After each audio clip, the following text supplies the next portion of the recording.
Good morning 8th class students. कल आप live class में मेरे से कारक समझने को बोल रहे थे। आज हमारी वीडियो क्लास है, तो मैं वीडियो के माध्यम से आपको कारक समझाने का प्रयास कर रही हूँ। अभी मैं आपको कुछ सेंटेंस बोलूँगी, इसे थोड़ा सा ध्यान से देखें। जैसे अध्यापिका कुशल पुस्तक दी, मुझे रमन डंडे मारा, आशा पाँव फिसल गया, मैं चुपचाप बैठी थी। क्या ये सेंटेंस आपको सही लग रहे हैं? नहीं ना। इनके साथ कुछ शब्द जो इसके अंदर प्रयुक्त होने चाहिए थे वो मिसिंग है। जैसे मैं आपको भी ये बताती हूँ, अध्यापिका ने कुशल को पुस्तक दी। यहाँ था अध्यापिका कुशल पुस्तक दी, प्रॉपर नहीं था। प्रॉपर कैसे बना? जहाँ हमने कारक की विभक्ति यूज़ की। अध्यापिका ने कुशल को पुस्तक दी, ने और को विभक्ति हमने इसमें ऐड की, तो हमारा ये सेंटेंस कंप्लीट होता है, अपना पूर्ण अर्थ प्रदान करता है। जैसे मुझे रमन डंडे मारा, मुझे रमन ने डंडे से मारा, तो यहाँ हमने कौन सी विभक्ति यूज़ की? ने और से। ऐसे ही एक मैंने आपको बोला था, आशा पाँव फिसल गया, तो सेंटेंस क्या बनेगा? आशा का पाँव फिसल गया। तो यहाँ कौन सी विभक्ति का यूज़ किया है? का। उपयुक्त वाक्यों में का जो है, का वाले जो वाक्य हैं मैंने पहले पढ़े, वो निरर्थक है, क्योंकि वहाँ पर हमने विभक्तियों का प्रयोग नहीं किया है। और ख में हमने विभक्तियों तो चिन्हों का प्रयोग किया है, जिसके कारण ये अपना पूर्ण अर्थ प्रदान करते हैं। तो हम कारक की परिभाषा देखेंगे। संज्ञा या सर्वनाम के जिस रूप से उसका संबंध वाक्य के दूसरे शब्दों, विशेष रूप से क्रिया के साथ जाना जाए, उसे कारक कहते हैं। अर्थात संज्ञा सर्वनाम के यानी उनका जो रूप है, उस रूप का संबंध वाक्य के दूसरे शब्दों के साथ, विशेष रूप से क्रिया के साथ क्या है, ये जानने के लिए जिन शब्दों का हम प्रयोग करते हैं उसे हम कारक कहते हैं। कारक को स्पष्ट करने के लिए संज्ञा सर्वनाम के साथ वे चिन्ह लगाए जाते हैं। वो चिन्ह विभक्ति अथवा परसर्ग कहलाते हैं। अर्थात कारक की जो विभक्तियाँ होती हैं उन्हें हम परसर्ग भी कहते हैं। अब कारक के 8 भेद होते हैं।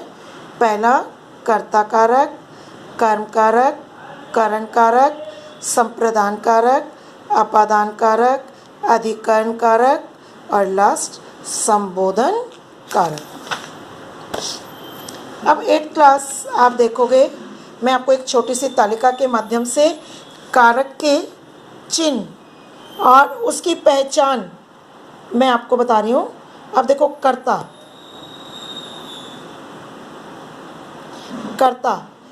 का कारक चिन्ह है ने, और इसकी पहचान के शब्द हैं कौन और किसने। देखो, मैंने हर एक चीज़ में आपको पद परिचय कराते हुए सबकी पहचान के माध्यम से आपको समझाने की कोशिश की थी। क्रिया विशेषण के भेदों को भी, विशेषण के सर्वनाम, उसी तरह कारक की पहचान के लिए कर्ता का चिन्ह होता है ने, और इसकी पहचान होती है कौन किसने। कर्म का है को, और किसे क्या और किसको। करण का चिन्ह है से और के द्वारा, किससे किसके द्वारा इसकी पहचान है। संप्रदान के लिए और को, अर्थात पहचान इसकी क्या होगी? किसके लिए और किसको। अपादान का मतलब होता है अलग होने के अर्थ में। से विभक्ति होती है, चिन्ह होता है इसका, और कहाँ से इसकी पहचान है।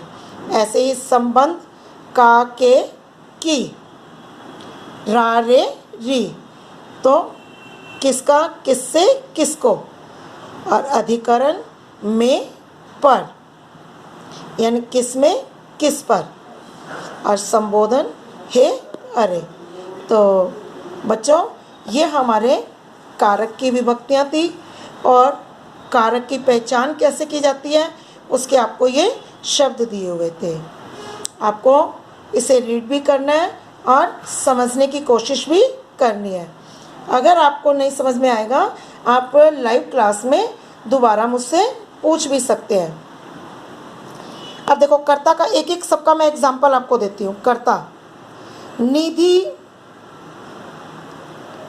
एक सेकेंड, कर्ता का आदमियों द्वारा बांध बनाया गया। किसके द्वारा बांध बनाया गया? आदमियों के द्वारा। अब कर्म कारक, कर्म में है आकाश ने पत्र को पढ़ा। किसने पत्र पढ़ा? आकाश ने। अब करण कारक, राम ने रावण को मारा। को विभक्ति थी। अप्रदान में, संप्रदान के अंदर, मैंने बच्चों को मिठाई दी, या पापा अभी के लिए कलम लाए। अपादान कारक में अलग होना या फिर तुलना जैसे करना, वह कुत्ते से डरता है, या समीर साइकिल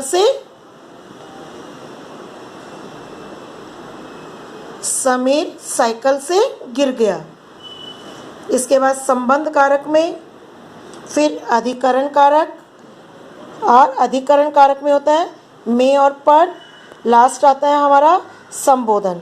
जैसे अरे लड़के, मेरी साइकिल कहाँ ले जा रहा है। तो 7th क्लास ये सभी कारक के एक एक भेद थे।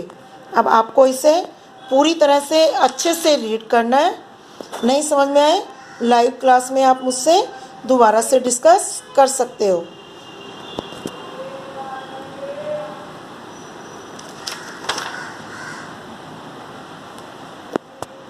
थैंक्स।